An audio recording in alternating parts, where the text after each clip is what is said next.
करणी सेना प्रमुख जीवन सिंह शेरपुर शाजापुर शहर में आयोजित तिरंगा यात्रा में शामिल होने के लिए पहुंचे।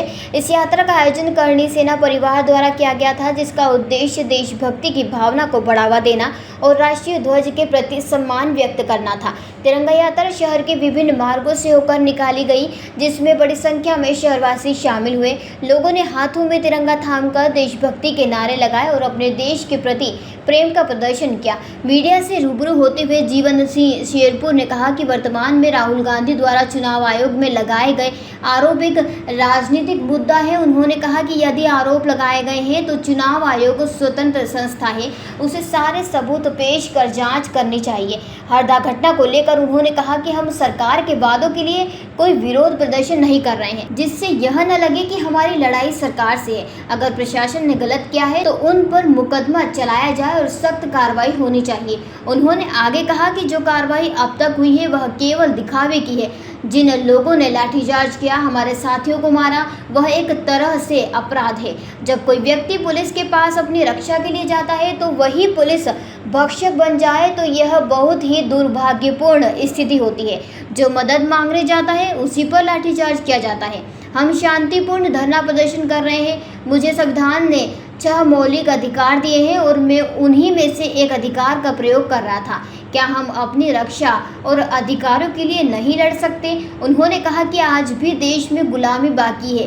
देश पूरी तरह आज़ाद नहीं हुआ है। हम किसी राजनीतिक दल का समर्थन नहीं करते और न ही हमने कभी जातिवाद की राजनीति की है। हमारे साथ सर्व समाज के लोग हैं और हम सब एकजुट होकर देश और समाज के हित में कार्य कर रहे हैं। आज तिरंगा यात्रा में हम शामिल हुए तो आपके माध्यम से समस्त देशवासियों को स्वतंत्रता दिवस की बहुत बहुत शुभकामनाएं। और जितने भी हमारे देश में जिन भी क्रांतिकारियों ने बलिदान दिए उनको श्रद्धा सुमन और नमन हमारा, कि उनकी लड़ाई की वजह से, उनकी कुर्बानी की वजह से आज हमारा देश आज़ाद हुआ है। वर्तमान में राहुल जी ने एक मुद्दा उठाया है जिससे चुनाव आयोग पर चोरी का आरोप लगाया है, इसे आप किस रूप में देखते हैं? ये राजनीतिक मामला है, वैसे तो इससे मुझे दूर रहना चाहिए, पर यदि किसी ने कोई आरोप लगाया है तो चुनाव आयोग है, स्वतंत्र है, सारे सबूत पेश कर दे, खत्म हो जाएगी। आप किस पार्टी को सपोर्ट करते हैं? मैं किसी भी दल को सपोर्ट नहीं करता। मैं खुद चुनाव लड़ा हूँ, पर निर्दलीय लड़ा हूँ। दादा, ये जो अपना हरदा वाला प्रकरण हुआ है, इसमें आगे की रणनीति क्या है? हाँ, हम अभी सरकार के वादे के अनुरूप कोई भी विरोध प्रदर्शन या कोई भी ऐसे बयान जारी नहीं कर रहे हैं जिससे लगे कि हमारी लड़ाई सरकार से। प्रशासन ने गलत करा है तो हमने कहा है कि यदि प्रशासन ने गलत करा है तो आप उस पर कायमी करो, उन पर मुकदमे चलाओ, उनको सस्पेंड करो। पर अभी तक जो भी कार्रवाई हुई है वो खाली मात्र दिखाने लायक है। जिन लोगों ने लाठीचार्ज करा, जिनने हमें मारा, हमारे साथियों को मारा, एक तरीके से वो क्राइम है, क्योंकि पुलिस के पास आदमी जाता है अपनी रक्षा के लिए, और यदि पुलिस खुद ही भक्षक हो जाए और अपने ही लोगों पे लाठीचार्ज करे जो मदद मांग रहे हैं या जो अपना शांतिपूर्ण तरीके से धरना प्रदर्शन कर रहे हैं। मुझे संविधान ने 6 मौलिक अधिकार दिए हैं, उन्हीं में से मैं एक मौलिक अधिकार का पालन करवा रहा था सरकार से।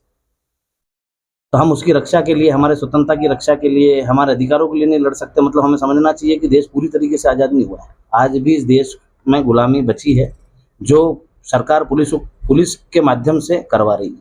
हम तो यही चाहेंगे कि यदि मुख्यमंत्री जी और पार्टी का इसमें कोई रोल नहीं है, पुलिस प्रशासन ने खुद ने ही ये लाठीचार्ज अपने बल पे किया है, तो उन लोगों पे कार्रवाई हो, मुकदमे हो, उनको सस्पेंड किया जाए। नहीं होगा तो उनका समय भी पूरा होने वाला है।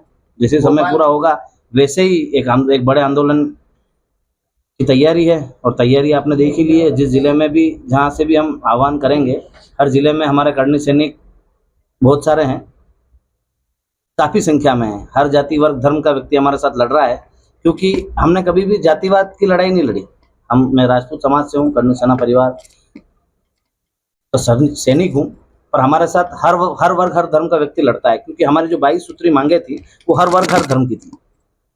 तो अब फिर से सर्व समाज हमारा साथ देगा और इस अन्याय के खिलाफ हमारे साथ खड़ा रहेगा। भोपाल में बड़ा आंदोलन किया था, काफी टाइम उसको हो गया, उन मांगों का अब तक कुछ नहीं हुआ। आगे इसको लेकर आप सबको पता ही है कि पिछली बार माननीय शिवराज सिंह जी मुख्यमंत्री थे और उनके मंत्री हैं अरविंद जी भदौरिया। उन्होंने 8 जनवरी के आंदोलन को रोकने के लिए कई प्रकार के षड्यंत्र करे। पहले लोगों को रोकना चाहा, लोग जब रुके नहीं, जम्बूरी मैदान में इकट्ठे हो गए, तब उनने एक षड्यंत्र करा कि हम इनकी मांगे मानकर इसको समाप्त करते हैं। और उन्होंने हमारी मांगों को माना, लिखित में दिया। लिखित में देने के बाद यदि सरकार पलट जाती है तो इसकी जवाबदारी सरकार की है। हम तो आम व्यक्ति थे, हमारी बात को लेके सरकार के पास गए थे, सरकार ने हमारी बात को सुना और हमें एक लिखित में आश्वासन दिया और उसके बाद सरकार बदल गई। हमने विरोध भी करा, आगे भी हम उन मांगों के लिए लड़ेंगे, क्योंकि वो जो हमारी मांगे हैं वो सर्व समाज की मांगे हैं और हम हमारी मांगों के लिए अभी तक लड़ते आ रहे हैं। शाजापुर से दिलीप श्रेष्ठी की रिपोर्ट। जयराम जी, किशन काका, राम राम भाई, राम राम। क्या दोनों भाई बैठ के क्या हिसाब लगा रहे हो? ऊटी लहसुन के भाव आ गए क्या? अरे नहीं रे दादा, ये अपना रमेश नया मकान बनाने के लिए लोन ले रहा है। हिसाब किया तो पता चला कि लोन का पैसा तो ईंट और रेती में ही पूरा हो जाएगा। और अभी तो सीमेंट लानी है, सलिया लाना है और तो ठेकेदार को भी पैसे देने हैं।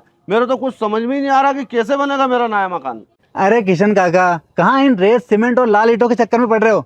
मेरी बात मानो तो अपने घर को बाबजी एएसी ब्लॉक से बनवाओ। इसमें ना सीमेंट और रेत की जरूरत होती है, ना ही तराई करने की झंझट। और लाल ईंटों के मुकाबले आपका मकान काफी तेजी से बनकर तैयार हो जाएगा। इससे आपके पैसे तो बचेंगे ही, साथ ही मजबूती ऐसी कि सालों साल देखने की जरूरत नहीं। और इससे आप अपना मकान ही नहीं, कुएं और खेत की बाउंड्री वॉल भी बनवा सकते हो, जिससे रोजड़ों की समस्या भी खत्म हो जाएगी। वाह भाई, ये तो कमाल की चीज है। फिर तो मैं अपना घर बाबजी ब्लॉक से ही बनवाऊंगा और मैं अपने खेत की बाउंड्री वाल। ज्यादा जानकारी के लिए स्क्रीन पर दिए गए नंबर पर अभी कॉल करें। बाबजी एएसी ब्लॉक्स, स्टील से मजबूती।